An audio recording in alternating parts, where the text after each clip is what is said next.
Welcome to G3 media. ముందుగా headlines చూద్దాం. Jubilee hills లో కాంగ్రెస్ పార్టీ గెలుపు పక్కా అని సునీత ధీమా. ప్రజల విశ్వాసం కాంగ్రెస్ పై పెరుగుతుందని వ్యాఖ్య. మహిళా కాంగ్రెస్ ఉద్యమం జూబ్లీ హిల్స్ లో వేడి.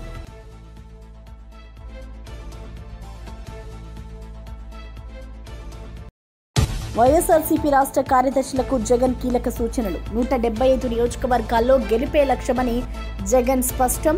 సోషల్ మీడియా శక్తిని విస్తరించి బలోపేతం కావాలని పిలుపు. పుంగనూరు మడకశిర మోడల్గా పార్టీ నిర్మాణం దిశగా అడుగు. కల్తీ మద్యం కేసు సీబీఐ విచారణకే తరలించాలంటూ కేతిరెడ్డి డిమాండ్. దొరికిన సాక్ష్యాలను చంద్రబాబు ప్రభుత్వం కప్పిపుచ్చుతోందని ఆరోపణ. లోకేష్ మాటలు తప్పుదారి పట్టించే ప్రయత్నమని విమర్శ. తెలంగాణలో కాంగ్రెస్ ప్రజాస్వామ్యాన్ని తుంగలో తొక్కుతుందని కేటీఆర్ ఆరోపణ. దొంగ ఓట్ల సాక్షులతో కాంగ్రెస్ కుట్రలను బయటపెట్టిన కేటీఆర్. ఎన్ని కుట్రలు చేసినా జూబ్లీ హిల్స్ లో గెలిచేది బీఆర్ఎస్ఏ అని వెల్లడి.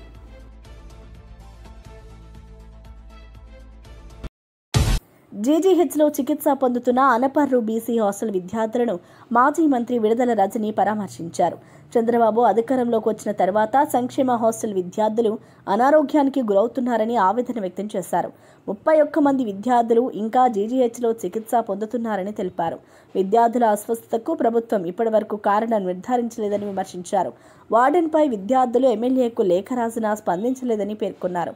వార్డెన్పై తక్షణ చర్యలు తీసుకోవాలని డిమాండ్ చేశారు. విద్యార్థుల భద్రత, ఆరోగ్యం పట్ల ప్రభుత్వం బాధ్యతగా వ్యవహరించాలని కోరారు. ఈ ఘటనపై నిర్లక్ష్యాన్ని సహించమని హెచ్చరించారు. స్పష్టమైనటువంటి నిర్లక్ష్యం అనేది కూడా మనకు స్పష్టమవుతా ఉంది. నేను ప్రభుత్వాన్ని ప్రశ్నిస్తా ఉన్నాను. ఇప్పటికైనా కూడా ఈ ప్రాబ్లంకి సంబంధించి 65 మంది సిక్ అయితే ఇప్పుడు ఈరోజు 31 మంది ఈ జీజీఎస్లో ఉన్నారు. ఒకరు సీరియస్గా ఉంటే ఎయిమ్స్కి కూడా తీసుకెళ్లారు. ఆ ఎయిమ్స్లో ట్రీట్మెంట్ జరుగుతుంది. ఇప్పటికి కూడా ఈ ప్రభుత్వము దీని రూట్ కాజ్ ఏంటనేది తేల్చలేదు. అసలు శాంపుల్స్ తీసుకున్నారా? Food samples, water samples collect చేశారా? పిల్లలంతా కూడా డయేరియా అని చెప్పేసి డైరిక్ సిమ్టమ్స్ ఉన్నాయి. బాగా డిహైడ్రేట్ అయిపోయారు, బాగా సిక్ అయిపోయారు. ఘటన జరిగి 4 రోజులైనా కూడా ఇంకా కూడా ఇంతమంది హాస్పిటల్లో ఉన్నారంటే ఒకసారి ఆలోచన చేయండి. అక్కడ ఉన్నటువంటి పిల్లలు ఆ ఉన్నటువంటి ఎమ్మెల్యేకి ఒక లెటర్ రాశారు. ఈ వార్డెన్ వేధిస్తున్నాడు, బాగా చూసుకోవట్లేదు, సరిగా అన్నం పెట్టట్లేదు, వచ్చిన గ్రాసరీస్ ఏదైతే ఉన్నారో అవన్నీ కూడా మిగిల్చుకుంటున్నారు, సరిగా వండట్లేదు, వండినవి మిగిల్చుకుంటున్నారు, ఏది కూడా క్వాలిటీగా ఇవ్వట్లేదు అని చెప్పి చెప్తుంటే ఈ లెటర్లో వీళ్ళు మెన్షన్ చేసి వార్డెన్ కొడుతున్నారంటే కనీస స్పందన లేదు. ఇప్పటివరకు కూడా ఆ వార్డెన్ మీద ఏమైనా యాక్షన్ తీసుకున్నారా? ఆ పిల్లలు ఆ లెటర్ రాశారు, ఈ లెటర్ రాశారు. మరి ఈ లెటర్ రాసినటువంటి ఆ పిల్లల కన్సర్న్స్, బాధలు ఈ లెటర్లో రాశారు. పార్టీ రాష్ట్ర కార్యదర్శులతో జగన్ సమీక్షా సమావేశం నిర్వహించి కీలక సూచనలు చేశారు. ఇచ్చిన పదవులు జవాబుదారీతనం కలిగినవని గుర్తు చేశారు. ప్రతి నియోజకవర్గంలో గెలిపే లక్ష్యంగా పనిచేయాలని పిలుపునిచ్చారు. పార్టీ బలోపేతం కోసం సమన్వయం అవసరమని, సోషల్ మీడియాను విస్తృతంగా వినియోగించాలని సూచించారు. పార్టీ కమిటీల నియామకంలో ఉత్సాహవంతులకు ప్రాధాన్యం ఇవ్వాలని అన్నారు. పార్టీ పిలుపునిచ్చే ప్రతి కార్యక్రమం విజయవంతం కావడానికి సంస్థాగత నిర్మాణమే పునాది అని పేర్కొన్నారు. స్థానిక ఎన్నికలకైనా సిద్ధంగా ఉండాలని సూచించారు. పార్టీ పుంగనూరు, మడకశిర నమూనాగా తీసుకోవాలని చెప్పారు. కమిటీల నిర్మాణం, వాటి మీద ఎక్కడైతే ఆర్గనైజేషన్ స్ట్రక్చర్లో జిల్లా జిల్లా అధ్యక్షుడి తర్వాత కాన్స్టిట్యున్సీ కోఆర్డినేటర్స్ ఆబ్వియస్లీ కీ ఎవరి కోసమైతే మనం అందరం ఎంటైర్ ఆర్గనైజేషన్ పనిచేస్తుందో ఈ 175 నియోజకవర్గాలు గెలవడానికి సపోర్టింగ్ సిస్టమ్ లాగా మనం అందరం చేస్తాము. వాళ్ళు ఆ తర్వాత మండల పార్టీ విభాగాలు, గ్రాస్ రూట్స్ విలేజ్, ఇది ఆర్గనైజేషన్ స్ట్రక్చర్, అదొకటి తయారు. దాని మీద కూడా హెడ్ ఆఫీస్ నుంచి రీజనల్ కోఆర్డినేటర్తో అనుసంధానం చేసుకుంటూ, పార్లమెంట్ అబ్జర్వర్తో అవసరమైన చోట ఫంక్షనల్గా వాళ్ళతో చేసుకుంటూ, వీటి నిర్మాణంలో కూడా మీ రోల్ జాబ్ చార్ట్తో ఉంటుంది. దాన్ని మీరు ఇంప్లిమెంటేషన్ సక్రమంగా చేయగలగాలి. చేస్తేనే మొత్తం బాడీలో కదా అన్ని ఆర్గాన్స్ పక్కాగా ఉన్నట్టు మనకు కూడా స్టేట్ మొత్తం ఒక స్ట్రక్చర్, ఒక యూనిఫామ్ ఇది వస్తుంది. అన్నిటికంటే ముఖ్యమైనది మన దగ్గర మన పార్టీ ఓ సిద్ధాంతం రాసుకొని దానికోసం కూర్చొని తయారైన పార్టీ కాదు. కేవలం ఒక నాయకుడి మీద అభిమానము, ఆయన లక్ష్యాలు ఆయన కోసం నిలబడాలి, ఆయన కోసం ఏమైనా చేయాలని రాజశేఖర రెడ్డి గారి నుంచి వచ్చిన దగ్గర నుంచి, ఆయన వారసులుగా జగన్మోహన్ రెడ్డి గారితో అడుగులు వేసిన దగ్గర నుంచి ఓ బలమైన ప్రభుత్వ తీరుపై మాజీ డిప్యూటీ సీఎం పీడిక రాజన్న దొర తీవ్రంగా స్పందించారు. ప్రతిపక్షాన్ని తప్పుపట్టడం తప్ప ప్రభుత్వం చేసే పనేమీ లేదని అన్నారు. జాతీయ మానవ హక్కుల సంఘం తీవ్రంగా స్పందించిందని గుర్తు చేశారు. తగిన చర్యలు తీసుకోవాల్సిన అవసరం ఉందని ప్రభుత్వాన్ని హెచ్చరించారు. ప్రజల సమస్యలపై కంటే రాజకీయ విమర్శలకే ప్రాధాన్యం ఇస్తున్నారని విమర్శించారు. ప్రజల భద్రత, ఆరోగ్యం పట్ల బాధ్యత వహించాలని సూచించారు. This is very sad and bad and unfortunate incident in Andhra Pradesh, never held in before and after also. This is very sorry. Hence we request Honorable Chairperson, National Human Rights Commission and Honorable Chairperson, National SC, National Scheduled Tribes Commission. They are very positive. They are very positive and responded by shocking and have held our voice. They are shocked. There is no politics before poor tribal children who are damaging at, who are facing deaths. So they are very moment at their hearts. There is very sympathy and very kindness and very their words are very merciful.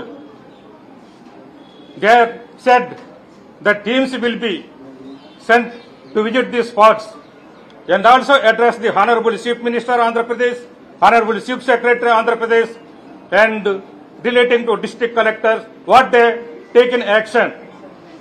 You know the incidents told by our MP and ex-deputy Chief Minister. రాష్ట్ర గిరిజన హాస్టళ్లలో బాలికలు hepatitis బారిన పడడంపై మాజీ deputy CM పాముల పుష్పశ్రీవాణి ఆగ్రహం వ్యక్తం చేశారు. RO ప్లాంట్లు సరిగ్గా నిర్వహించకపోవడం, శానిటేషన్ లోపం కారణమని తెలిపారు.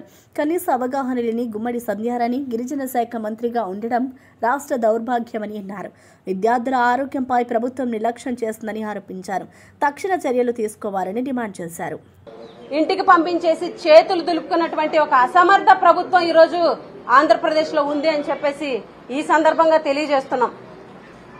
ఈరోజు కేజీహెచ్ కి గిరిజన సంక్షేమ శాఖ మంత్రి గారు వెళ్లడం జరిగింది. గుమ్మిడి సంజయరాణి గారు వెళ్లి బయటకు వచ్చి ప్రెస్ మీట్ పెట్టి ఆవిడ కొన్ని వ్యాఖ్యలు చేశారు.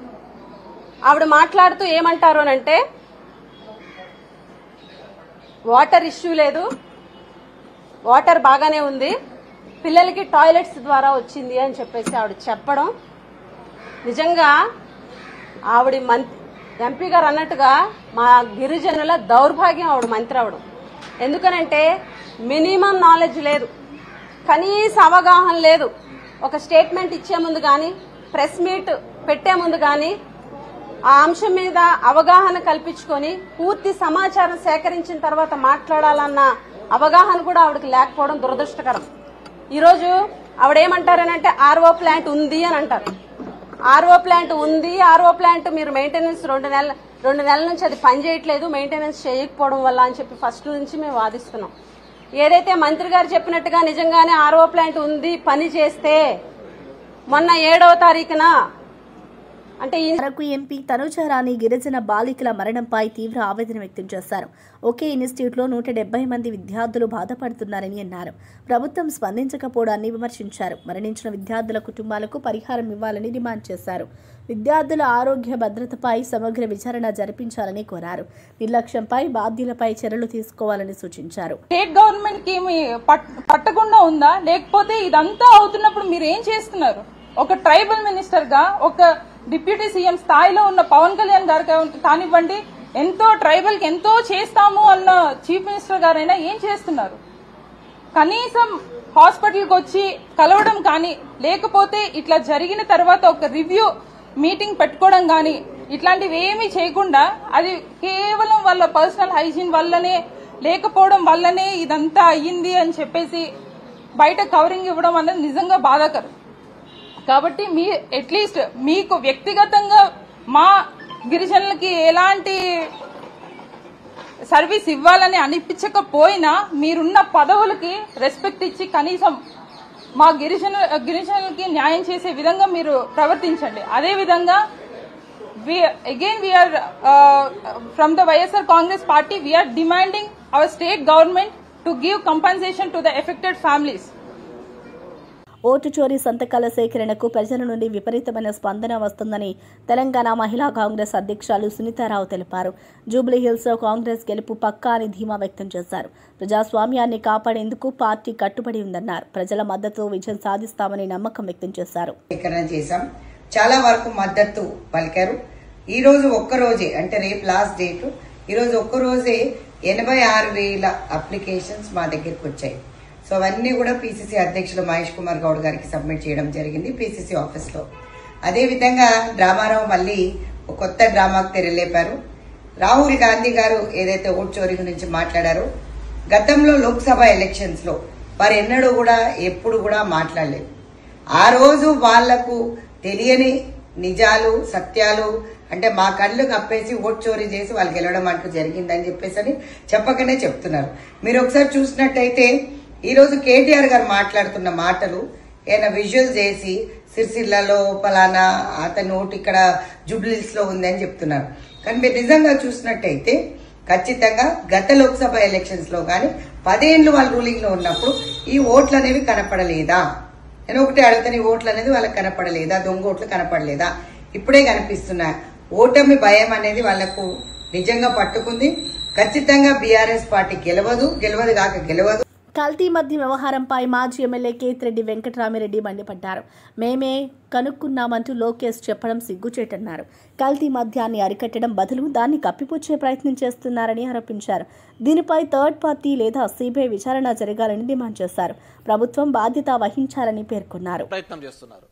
ఆ కప్పిపుచ్చుకునే ప్రయత్నంలో భాగంగానే మీరు ఈ రోజు వైసీపీ పార్టీ వాళ్ళ మీద ఇంకోరి మీద రుద్దే ప్రయత్నం చేస్తున్నారు. డెఫినెట్ గా మీ అందరినీ కోరుకునేది ఏంటంటే ఈ మీడియా ద్వారా తెలియజేసేది, ఎవరైతే దీంట్లో ఉన్నారో వాళ్ళు ఆ పార్టీ ఈ పార్టీ అని సంబంధం లేకుండా నిష్పక్షపాతంగా విచారణ జరగాలి అంటే అది ఒక సిబిఐ ద్వారానే, థర్డ్ పార్టీ ఇన్వెస్టిగేషన్ ద్వారానే జరుగుతుంది. మొదటి నుంచి కూడా బురద జల్లే రాజకీయమే. రాజశేఖర రెడ్డి కావచ్చు, జగన్మోహన్ రెడ్డి కావచ్చు, మొండోడు కాబట్టి నిలవన్నారయ్యా. లేకుంటే మీరు చేసే పనులకు ఎవడైనా కానీ బిచ్చాన్ని ఎత్తుకొని పోవాల్సిందే. ఎన్టీఆర్ లాంటి వాళ్ళే మీరు నాశనం చేసి పెట్టరే. తెలంగాణలో కాంగ్రెస్ పార్టీ అడ్డదారులు తొక్కుతుందని బీఆర్ఎస్ వర్కింగ్ ప్రెసిడెంట్ కేటీఆర్ ఆరోపించారు. ప్రజాస్వామ్యాన్ని తుంగలో తొక్కుతుందని విమర్శించారు. ఎన్నికల్లో గెలవడానికి కుట్రలు చేస్తున్నారని అన్నారు. సాక్ష్యాలు ఆధారాలతో కాంగ్రెస్ అవకతవకలను బయటపెట్టినట్లు తెలిపారు. జూబ్లీహిల్స్ లో గెలిచేది బీఆర్ఎస్ఏనని ధీమా వ్యక్తం చేశారు. ప్రజాస్వామ్యాన్ని పూర్తి స్థాయిలో పరిహసించడానికి, తుంగలో దొక్కడానికి, ప్రజాస్వామ్య విలువలనేది లేకుండా చేసి ఎన్నికల్లో గెలవడానికి ఎన్ని అడ్డదారులు దొక్కుతున్నారో మీ ముందు సాక్ష్యాలతో సహా ప్రజెంట్ చేయాలన్న ఉద్దేశంతోనే ఈరోజు ఈ సమావేశాన్ని ఏర్పాటు చేయడం జరిగింది. ఈరోజు మీకు చెప్తున్న విషయాలన్నీ కూడా దాదాపుగా నిన్న మన సెంట్రల్ ఎలక్షన్ కమిషన్కి సంబంధించిన state chief executive officer, state CEO Sudarshan Reddy గారు ఎవరైతే ఉన్నారో వారికి కూడా నిన్న పూర్తి ఆధారాలతో సహా, పూర్తి వివరాలతో సహా వారికి కూడా అందజేయడం జరిగింది. నేను ఇది మీకు ముందు చెప్పే ముందు ఒక 2 విషయాలు చెప్పాలి. ఒకటి, కాంగ్రెస్ పార్టీ ఈరోజు ఎన్ని అడ్డదారులు తొక్కినా, ఎన్ని కుట్రలు కుతంత్రాలు చేసినా ముమ్మాటికి జూబ్లీహిల్స్ ఉప ఎన్నికల్లో గెలిచేది మాత్రం ఖచ్చితంగా బీఆర్ఎస్ పార్టీయే గెలుస్తుంది. అయినప్పటికీ ఆ గెలుపు మీద మాకు పూర్తి భరోసా ఉన్నప్పటికీ కాంగ్రెస్ ఎంత డెస్పరేట్గా ఉంది గెలవడానికి, ఎన్ని రకాల అడ్డదారులు తొక్కి నానా గడ్డి తినైనా సరే ఈ ఎన్నికల్లో గెలవడానికి ఎన్ని కుట్రలు చేస్తున్నది, ఎన్ని కుతంత్రాలు చేస్తున్నది, అది ప్రజలకు చెప్పడానికి, అట్లాగే రాష్ట్రంలోని ప్రతి ఒక్కరికి చెప్పడానికే ఈ మా ప్రయత్నం. దయచేసి నేను మీడియా మిత్రులను కూడా కోరుతా ఉన్నా, నేను చెప్పే ప్రతిదీ కూడా నాకు ఎక్కడి నుంచి వచ్చింది సమాచారం అంటే ఎలక్షన్ కమిషన్ ఇచ్చిన ఓటర్ లిస్ట్ నుంచే మాకు వచ్చింది. ప్రతిదీ కూడా మేము ఫీల్డ్ వెరిఫికేషన్ చేసి ఎన్నికల కమిషన్ ఇచ్చిన ఓటర్ లిస్టు, తుది ఓటర్ లిస్ట్ ఏదైతే వారు ఇచ్చారో ఆ ఓటర్ లిస్ట్ ఆధారంగానే నేను మాట్లాడుతున్నాను తప్ప ఇందులో ఏది కూడా కల్పితం కాదు, ఏది కూడా మరి ఎక్కడి నుంచో బయట నుంచో వచ్చింది కానే కాదని మాత్రం ముందుకు చెబుతూ, బీసీ రిజర్వేషన్ల విషయంలో తప్పుడు అవగాహనలను పక్కన పెట్టాలంటూ తెలంగాణ జనసమితి అధ్యక్షుడు ఆచార్య కోదండరాం చెప్పారు. ఆయన ప్రకారం రిజర్వేషన్లు సామూహిక హక్కుల కోసం ఉండాలి, వ్యక్తిగత ప్రయోజనాలకు కాదు. ఈ సందర్భంలో బీసీ సమూహాల ప్రగతి, సామాజిక న్యాయం, విద్య మరియు ఉద్యోగ అవకాశాల సమాన పంపిణీపై దృష్టి పెట్టడం అత్యంత అవసరమని ఆయన తెలిపారు. భారతదేశం ఒక ప్రజాస్వామిక దేశంగా ఎదగాలన్నా, నిలబడాలన్నా ఈ రిజర్వేషన్లు కీలకం. వాటిని అంగీకరించాలి. ఆమోదించాలి, సర్వజనులు అమలుకు పూనుకోవాలని చెప్పి ఈ సందర్భంగా మేము పిలుపునిస్తున్నాం. వాటి సాధన కోసము ఒక నిర్దిష్టమైన కార్యాచరణను కూడా నిర్ణయించుకోవటం జరిగింది. ఈ రిజర్వేషన్ల పరిరక్షణ ఉద్యమాన్ని ఏమాత్రము వెనుకకు తగ్గకుండా నిలబెట్టడం కోసం నిరంతరం ఒక కృషిని కొనసాగించే లక్ష్యంతోనే ఈ కమిటీని ఏర్పాటు చేసినాం. ఎన్నికల నోటిఫికేషన్ అడ్డంగా ఇవ్వడం అనేది రాజ్యాంగపరమైనటువంటి అవరోధం ఉన్నది. సుప్రీంకోర్టు తీర్పులున్నాయి. అయినప్పటికీ కూడా కోర్టు ఇచ్చి బీసీల నోటికాడి అన్నం ముద్దను లాక్కున్నది. బీసీ సంఘాలు 32-33 సంఘాలు ఇది కొట్టేయాలి, రిజర్వేషన్లు జరపాలి, అది అమలు చేయాలని చెప్పి కేసేశారు. బీసీల వాదన వినకుండా హైకోర్టు ఏకపక్షంగా ప్రభుత్వ వాదన ఉన్నది, రిజర్వేషన్ వ్యతిరేకుల వాదన ఉన్నది. బీసీల వాదన వినకుండా స్టే ఇవ్వడం పట్ల దీనిని బీసీలు అవమానంగా భరిస్తున్నారు. అన్ని కులాలు కూడా పోటీ పడి మేము ఈ రోజు పోరాడతామని ప్రతి ఒక్కరు కూడా తిరుగుబాటు చేయడానికి ఎక్కడికక్కడ ఉద్యమిస్తున్నారు. ఈ ఉద్యమం ప్రజల ఆకాంక్ష, ఆశయాలకు తగ్గట్టుగా అన్ని పార్టీలు ముందుకు రావాలి. విశాఖపట్నంలో గూగుల్ డేటా సెంటర్ స్థాపన ద్వారా ఆంధ్రప్రదేశ్ ప్రభుత్వం 10,000 కోట్లకు పైగా ఆదాయం పొందే అవకాశం ఉందని కేంద్ర మంత్రి పెమ్మసాని చంద్రశేఖర్ వెల్లడించారు. ఈ డేటా సెంటర్తో పాటు ఇతర ప్రముఖ సాంకేతిక సంస్థలు కూడా విశాఖకు రావడానికి ఆసక్తి చూపుతున్నట్లు ఆయన తెలిపారు. గూగుల్ విశాఖలోని రాకున్నందుకు ప్రధానమంత్రి మోదీ, ముఖ్యమంత్రి చంద్రబాబు నాయుడు మరియు రాష్ట్ర పరిశ్రమల శాఖ మంత్రి నారా లోకేష్ విశేష కృషి చేశారు. బెంగళూరు కానీ హైదరాబాద్ తీసుకుంటే ఐటీ ఇండస్ట్రీ మెచ్యూర్ అయిపోయింది. ఒక ప్లేస్లో ఒక ఇండస్ట్రీ మెచ్యూర్ అయినప్పుడు మళ్ళీ దాన్ని ఇంకో ప్లేస్లో రెప్లికేట్ చేయడం అనేది చాలా కష్టమైనటువంటి పని. సో ఒక స్ట్రాటజిక్ ప్లానింగ్లో ఏమైతే మెచ్యూర్ అవ్వని బిజినెస్లు, కొత్త బిజినెస్లు ఏమున్నాయి వాటిని మనం ఎర్లీగా తీసుకొచ్చి ఎకో సిస్టమ్ని ఎలా బిల్డ్ చేయాలనే ఉద్దేశంతో వచ్చినటువంటిదే. ఇప్పుడు ఏఐతో ఉన్నటువంటి ఏఐకి చాలా కంప్యూటింగ్ పవర్ కావాలి, డేటా సెంటర్స్ కావాలి. కాబట్టి దీన్ని మనం అందిపుచ్చుకోవాలని ఒక స్ట్రాటజిక్ ఐడియా తీసుకొని ముఖ్యంగా నారా లోకేష్ గారు గత 1 year నుంచి బ్యాక్గ్రౌండ్లో సిస్టమేటిక్గా ఈ డేటా సెంటర్స్ అన్నిటి మీద వర్క్ చేసుకుంటూ వచ్చారు. ఈ వర్క్ చేసినప్పుడు డేటా సెంటర్స్ అంటే ఈ పెద్ద పెద్ద కంపెనీస్కి డేటా ప్రైవసీ ఇష్యూస్ ఉంటాయి. గవర్నమెంట్ పాలసీస్ స్టేబుల్గా ఉండాలి, మార్చకూడదు, ట్యాక్స్ స్ట్రక్చర్ మార్చకూడదు. పెద్ద పెద్ద కంపెనీలు ఇప్పుడు ఈ రోజున వచ్చేటువంటి ఇన్వెస్ట్మెంట్ $10 billion అంటే దాదాపు రూపాయి విలువ తీసుకుంటే 90,000 కోట్ల రూపాయల విలువ చేసే ఇన్వెస్ట్మెంట్ పెట్టాలనుకున్నప్పుడు కంపెనీలు చాలా ఆలోచిస్తాయి. వీటన్నిటికి కావాల్సినటువంటి రీఅష్యూరెన్స్ సెంట్రల్ గవర్నమెంట్ ఈ రోజు ఉన్నటువంటి అశ్విని వైష్ణవ్ గారు కానీ అదేవిధంగా ప్రధానమంత్రి మోదీ గారు ఆ రీఅష్యూరెన్స్ ఇచ్చారు. ఇచ్చే విధంగా లోకేష్ గారు, చంద్రబాబు నాయుడు గారు 1కి 10 సార్లు ఫాలో అప్ చేసి అంతా ఒక స్టేజ్కి తీసుకొచ్చి ఈరోజు ఒక చారిత్రక ఘట్టంలాగా తీసుకొస్తా ఉన్నారు. మొట్టమొదటిగా నిజంగా నేను మనస్ఫూర్తిగా ఈ రోజున లోకేష్ గారిని అభినందించాలి. అంటే ఇంత హార్డ్ వర్క్ చేసినప్పుడు ఇది entire credit goes to him. ఇది నా ఒకటి. రెండోది దీనివల్ల రాష్ట్రానికి జరిగేటువంటి ప్రయోజనాలు. ఒకటి ఇందాక నేను చెప్పినట్టు ఒక ప్రాంతంలో ఒకటి వచ్చినప్పుడు ఎకో సిస్టమ్ బిల్డ్ అవుతుంది. ఇప్పుడు మీరు చిన్న చిన్న గ్రామాల్లో, పట్టణాల్లో చూస్తేనే ఒక దగ్గర గోల్డ్ షాపులు ఉంటాయి, పక్కన 10 గోల్డ్ షాప్స్ పెడతారు. ఆటోమొబైల్ షోరూమ్స్, ఎందుకంటే కస్టమర్ అక్కడికి వచ్చినప్పుడు వాళ్ళకి ఆ ఎకో సిస్టంలో ఒక దాంట్లో నుంచి వచ్చి బిజినెస్ వస్తుంది. డేటా సెంటర్స్ అయినా అంతే.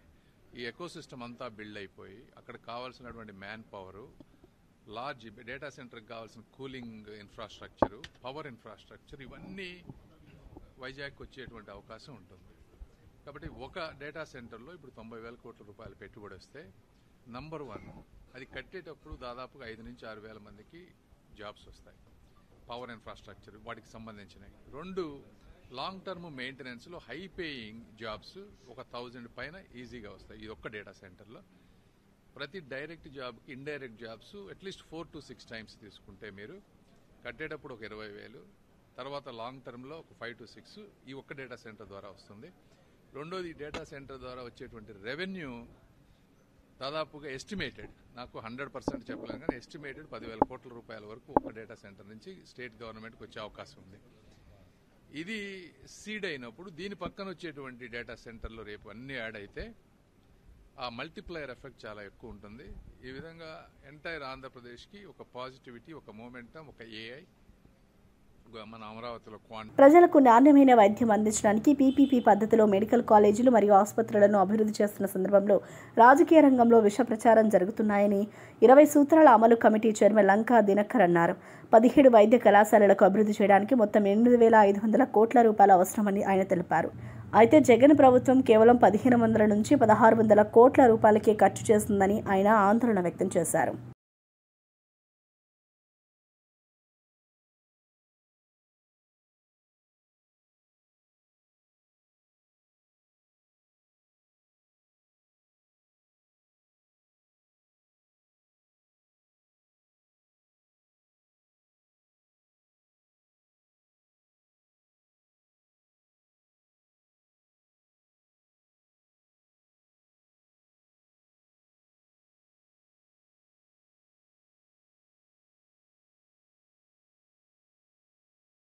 బులెటిన్ ముగించే ముందు హెడ్లైన్స్ మరోసారి చూద్దాం. జూబ్లీహిల్స్లో కాంగ్రెస్ పార్టీ గెలుపు పక్కా అని సునీత ధీమా. ప్రజల విశ్వాసం కాంగ్రెస్ పై పెరుగుతుందని వ్యాఖ్య. మహిళా కాంగ్రెస్ ఉద్యమం జూబ్లీహిల్స్లో వేడి.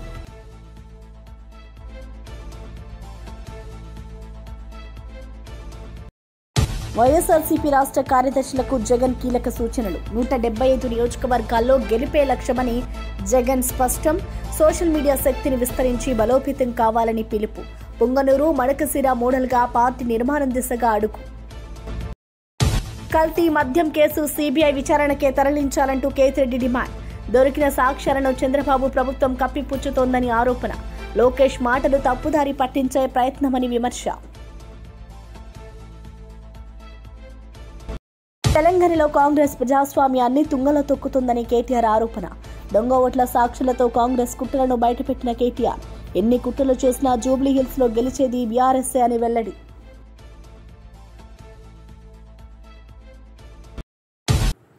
ఇవి బులెటిన్ విశేషాలు. చూస్తూనే ఉండండి G3 మీడియా.